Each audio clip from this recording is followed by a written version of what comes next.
TNPS எக்ஸாமில் கேட்கப்பட்ட சில முக்கியமான கேள்விகள்.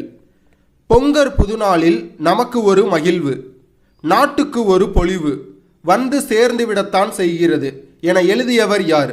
சரியான பதில் ஆப்ஷன் ஏ, அறிஞர் அண்ணா. நிலமடந்தை உழைத்து பெறு, உரிய நேரத்தில் பெறு, முயற்சி செய்து பெறு என ஆணையிடுவதாக கூறியவர் யார்? சரியான பதில் ஆப்ஷன் டி, அண்ணா. திரையுலக அகத்தியர் என்னும் சிறப்பு பெயர் பெற்றவர் யார்? சரியான பதில் ஆப்ஷன் ஏ, அறிஞர் அண்ணா. சட்டம் ஒரு இருட்டறை, அதில் வழக்கறிஞரின் வாதம் ஒரு விளக்கு என்று கூறியவர் யார்? சரியான பதில் ஆப்ஷன் ஏ, அண்ணா. வாழ்க்கையில் அடிப்படை தேவைகளுக்கு அடுத்த இடம் புத்தக சாலைக்கு தரப்பட வேண்டும் என்று வலியுறுத்தியவர் யார்? சரியான பதில் ஆப்ஷன் பி, அறிஞர் அண்ணா. பாஸ், உங்களுக்கான கேள்வி. அதை பார்க்குறதுக்கு முன்னாடி நிக்டோ ஐஏஎஸ்ல ஆன்லைன் லைவ் கிளாஸ் கூகுள் மீட்ல ஸ்டார்ட் பண்ணுறோம்.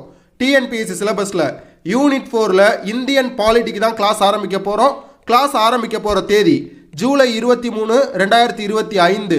கிளாஸ் பற்றின மேலும் விவரங்களுக்கு ஸ்க்ரீனில் தெரிகிற இந்த நம்பருக்கு வாட்ஸ்அப் மெசேஜ் பண்ணுங்கள்.